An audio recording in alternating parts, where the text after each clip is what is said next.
Hello, I'm Chuan, a pediatric ophthalmologist and senior scientist at Smith-Kettlewell Eye Research Institute. Here, I would like to share a brief overview of research in my lab.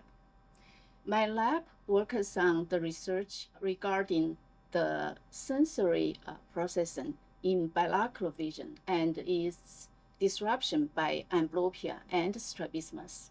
Amblyopia is a visual impairment due to abnormal visual experience during early childhood.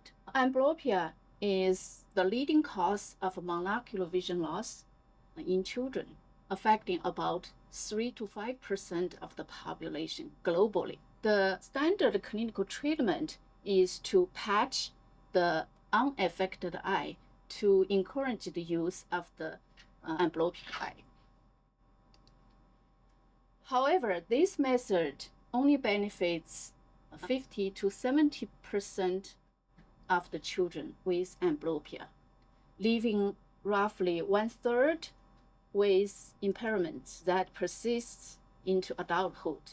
This suppression commonly occurs when the brain actively inhibits the visual input from the weaker eye to avoid visual confusion caused by double vision in strabismus or a monocular blur in anisometropia.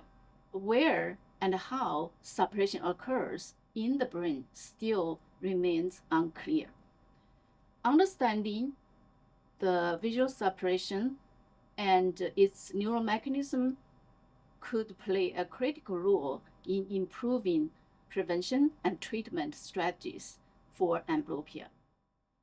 My lab uses visual psychophysics combined with MRI-informed EEG source imaging to investigate neuromechanism underlying visual suppression.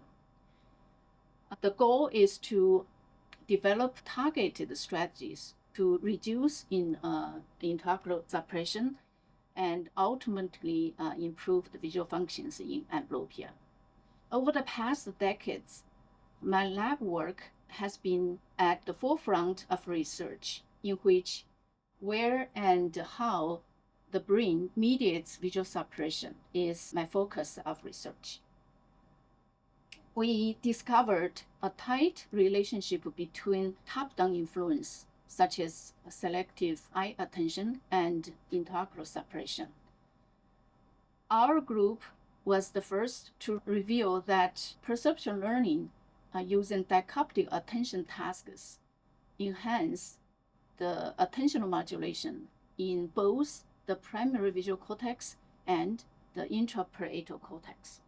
Our approach to reveal that the enhancement of selective intermodulation, attentional modulation in V1, which is the primary visual cortex, significantly correlated with the reduction of intraocular suppression, while visual acuity improved in adults with amblyopia. So my lab work applies the knowledge we have gained to devise effective treating approaches to treat amblyopia, including children and adults. For example, we discovered manipulating attention task into dichoptic approach can significantly reduce the visual suppression in amblyopia. So this idea could be made in industry to produce the device, allow the patients to wear it and train it.